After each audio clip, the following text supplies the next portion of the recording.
Good afternoon, everyone, and welcome to another episode of the FirstCall Facility Focus Forum podcast. I'm your host, Rob Vaughan. This is episode number 5, and we get to talk about process today, which I'm very excited about. We have an awesome guest, Mr. Tom Roche. He is the COO and Integrator with LC Anderson. Tom, I really appreciate you joining us, and I'm excited. You got some good stuff for us today. How are you? Yeah, I'm excited. Yeah, me too. Thanks for having me. First and foremost, like you said, Tom Roche, I started with LC Anderson probably about 19 months ago. Prior to that, I was with a public company that ran on EOS for about 20 years. So I was fortunate enough to learn from Gino Wickman himself up in Michigan when he first started rolling out EOS into the industry. We happened to have a partner that was up in the Michigan area and just happened to be lucky. So a little bit about my background. I started in the construction industry in the field as a sheet metal worker and spent probably the first half of my 30 years in the industry in the trades and in the field, and sort of transitioned out of that role more into project management, and then learned how to run a business, and then really through EOS learned how to lead people, which I feel is where my passion and what inspires me today. Well, we've really focused in the pod of having diverse number of guests and different topics, ranging from safety to integration to a lot of different topics. And this today is so unique, and I'm really excited. And you had a great tease there because we are going to talk about EOS today. And Tom, with processes being so integral in company success nowadays, for those of us not accustomed to EOS, tell us a little bit about your personal experience and the implementation, exactly what it is. So it's really hard for me to summarize a huge thing like EOS into a few sentences. But really, the best way to describe what it is from a structural perspective is it's a playbook. It's a playbook that allows business owners it basically gives you the right structure on how to manage your people and how to prioritize your issues, how to set goals.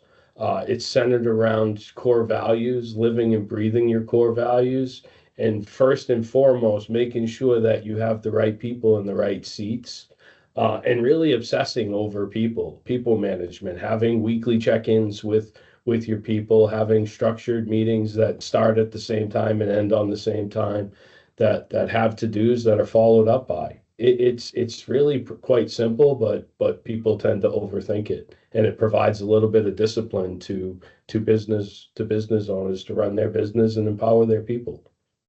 No, I love it. Process is everything nowadays, and that kind of structure brings so much stability. Let's talk specifically about LC Anderson for a moment. You guys have been in business since 1943, and in an industry full of turnover and constant change, which we've talked a lot about in the podcast. What has helped your team to be so successful for such a great amount of tenure? I think it points back to strong leadership and the willing to evolve, not just accept what you're doing today, but be willing to recognize where you are and where you're heading, and strategize on ways on how to overcome that. I think has been one of the pillars. The second pillar is the relationships. The relationships that the business has built throughout the years and has been ingrained in the Boston market are second to none. And relationships in business, we've all seen, is really the root of all survival. And it's so relationship centric and willing to evolve and do whatever we need for the client. No, I feel much the same way. CLS has been in business since 1970, and the people and the relationships are truly everything. And that, of course, holds true with our clients as well. I think that's really well said. When you implemented this unique EOS process, what was that change like for your team internally? How did people react? And did you see change in a pretty timely manner after you implemented this? It's a tough question to answer because when you commit when you commit to going all, you have to go all in on EOS. You can't kind of have one foot in, one foot out. It just doesn't work that way. And when you commit to going all in on EOS, you don't just you don't just flick a switch and all of a sudden one day you're in EOS. There's a journey, and it's really a 2 or 3 year journey to roll it out through your company, depending on what size it is. But really, it starts with forming a leadership team, surrounding yourself with the right people, and building trust on that team, and then doing some self-reflecting on the company and understanding what are your true core values, and what are the most important things that separate you? What are the three uniques that separate you from your competition? It's important to know that. And then you got to set goals. You got to set 90-day goals. You got to set 1 year goals. You got to set 3 year goals. But most importantly, where do you want the company to be? What is your BHAG in 10 years? Where do you aspire to take this company from where you are now to 10 years in the future? And it all ties together, and we reflect on those 90-day, yearly, 3 year, and 10 year goals. We reflect on those in 90-day cycles, which helps build alignment throughout the organization, but also doesn't allow stillness to creep in. You're constantly challenging the business to do more and be better. Yeah, I think that's so key from every level of a business. It's easy to operate in a checklist fashion, getting things done, getting this done, getting that done. But, setting those 90-day goals and like you said, having that 5 and 10 year plan is so imperative to both short and long-term success. Well said, sir. I got to ask, if you were starting a new company from scratch right now and starting up your own company, after everything you've learned, would you implement the EOS process from the beginning? 100%. I don't know any other way. I mean, I've seen other ways, but they were chaotic in my opinion. And whether you're $100,000 company, a startup, or a $2 billion company, I think EOS applies to every level. And really what you want to do is you want to set 90-day goals, and then you want to check in. Did you hit those 90-day goals? Reflect on what went wrong, what went right, set course correct for the next 90 days. And that really could be applied to almost any business, right? At every level.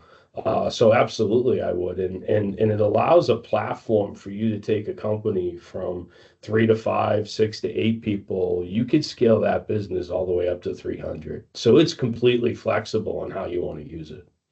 I'm glad you mentioned those types of numbers. One thing kind of off target that I wanted to ask you is, obviously the entire staff at LC Anderson and other companies that implement EOS, they feel the effects of it. But is everyone in the company tuned into the fact that you use the EOS system? You mentioned that it's with the leadership team, but do you think everyone feels it? Every member of your staff knows that it's being utilized? Oh yeah, no. We started with the leadership team about 19 months ago, and we've got everybody in weekly meetings. We brought it down to the tech level, and what we learned on the tech level, we learned really quickly. Actually, the techs did not want it weekly. We heard them loud. Imagine that. We heard them loud and proud.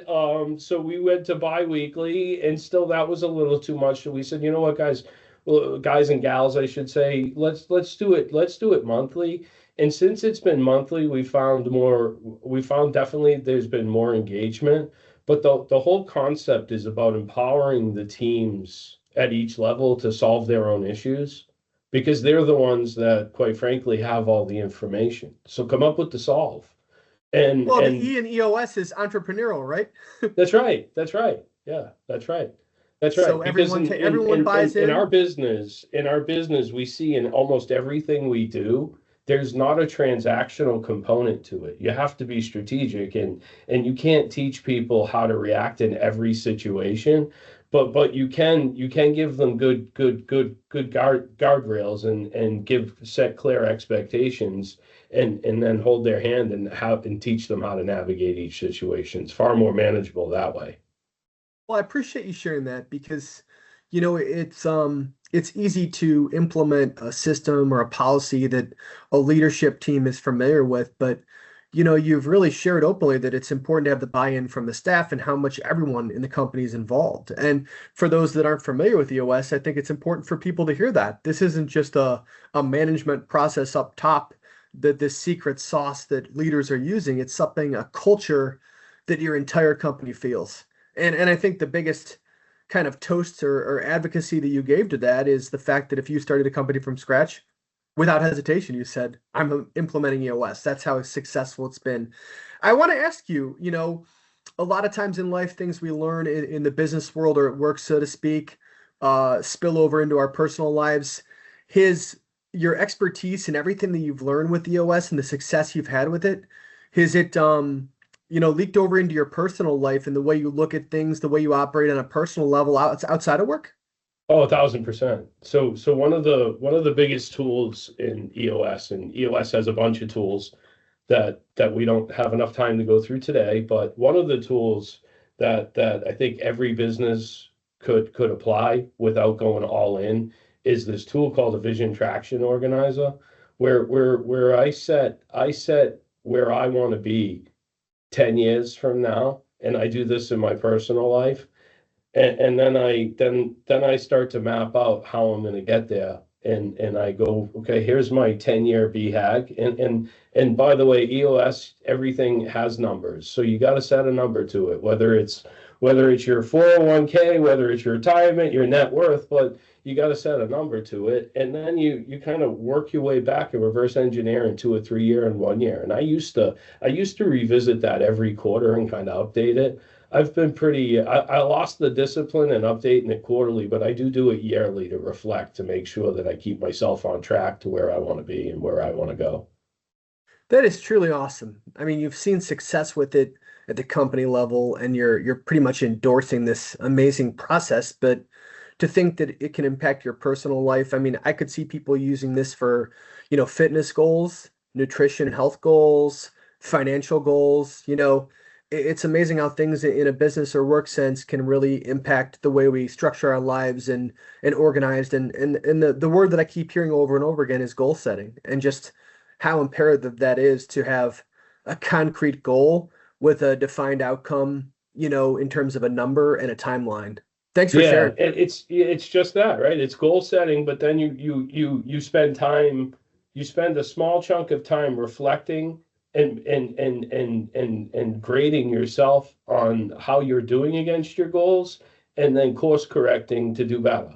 I mean, really, it's just a playbook on that, and how to do that through leadership, not micromanaging. So you have your whole company at LC Anderson speaking this same language now. I'm asking you a question here that I didn't tell you in advance, but when you implement, when a new employee comes to the team, and you have a new hire in any position, is it challenging to bring that person on board in the EOS system, or do you feel like it's easier now because you have the buy-in from the entire team? Oh, it's a great question. It's so much easier today than it was a year and a half ago. Yeah. Before you were Having kind of like the chef that had the recipe, but you were still learning the recipe and trying to teach everyone else how to cook the dish.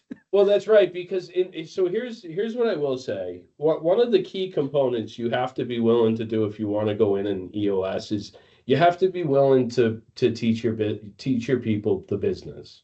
And that's not what you do technical. That's you have to be willing to pull back the curtain, say you're going to get a peek behind here, and we're going to teach you how the business recognizes revenue, what cost accrual means, what AP, all those pieces. Because if each of the teams doesn't truly understand the obstacles that the other team is faced with, how do they really collaborate effectively and align on key initiatives to drive change? It just doesn't work, right? 100%.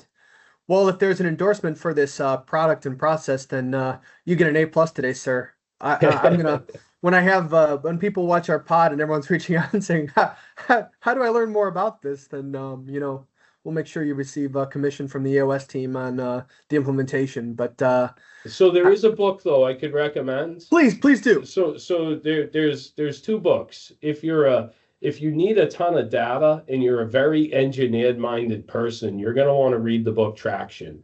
For everyone else that just wants the Cliff Notes version, there's this little orange book called "What the Heck is EOS?" It's a far better read. Oh, sorry about that. Okay. It's a far better read in terms of it comes across as stories and not analytical.